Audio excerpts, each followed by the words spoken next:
Jumpa kembali dalam acara TFC. Kali ini kita akan bersama menyimak tulisan pendeta Nike Kusumawati dalam buku renungan Teens for Christ dengan judul Ketekunan dalam Iman dan Pengharapan. Menurut Injil Lukas pasal yang ke-1 ayat 20-25. Bersama saya, Sema Krisnawiyata Aji, kader pendeta GKI. Sebelum kita merenungkan firman Tuhan, mari kita menyatukan hati kita di dalam doa. Mari kita berdoa. Ya Allah Bapa yang bertahta dalam kerajaan surga, kami mengucap syukur atas berkat yang boleh kami terima sepanjang hari ini.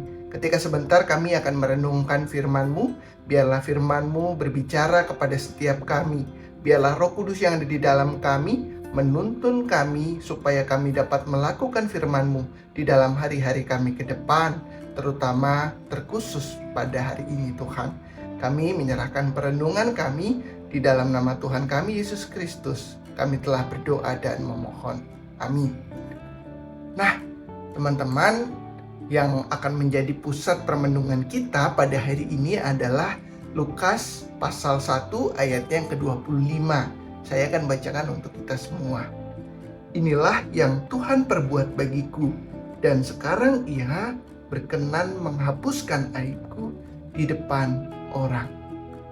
Teens, pernah gak sih kita punya pengharapan, kita punya satu impian, tapi tak kunjung terwujud?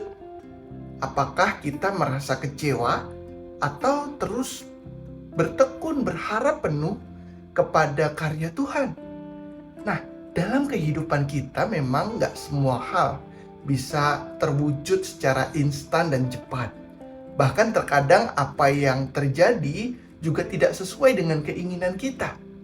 Namun melalui perenungan kita pada hari ini, kita diajak untuk percaya bahwa Tuhan memberi yang terbaik menurut Dia sesuai dengan waktu Tuhan. Zakaria dan Elisabet adalah hamba Tuhan yang hidup saleh di hadapannya. Namun mereka gak punya keturunan hingga usia tua. Pada zaman itu gak punya keturunan itu dianggap sebagai aib bagi keluarga.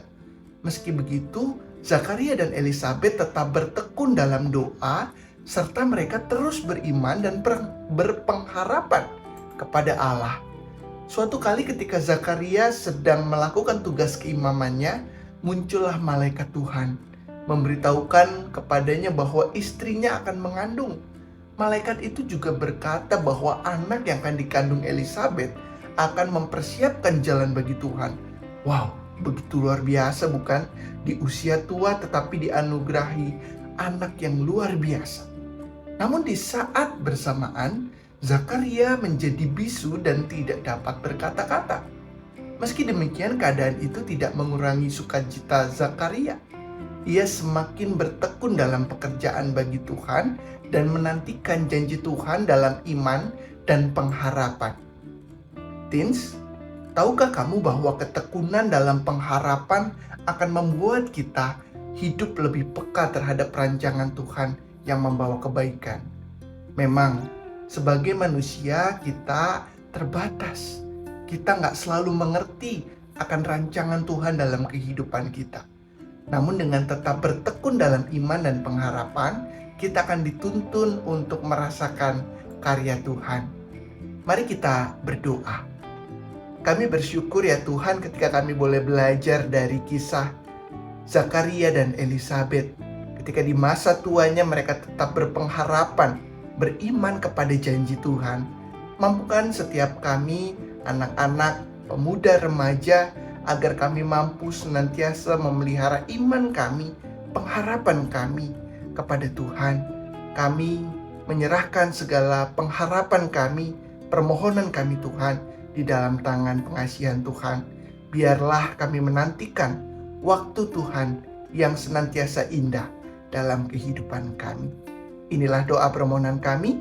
Kami naikkan doa ini di dalam nama Tuhan kami Yesus Kristus. Amin. Nah, demikian renungan kita pada hari ini. Jangan lupa teman-teman untuk subscribe, like, dan juga bagikan kepada yang lain ya. Kiranya Tuhan memberkati.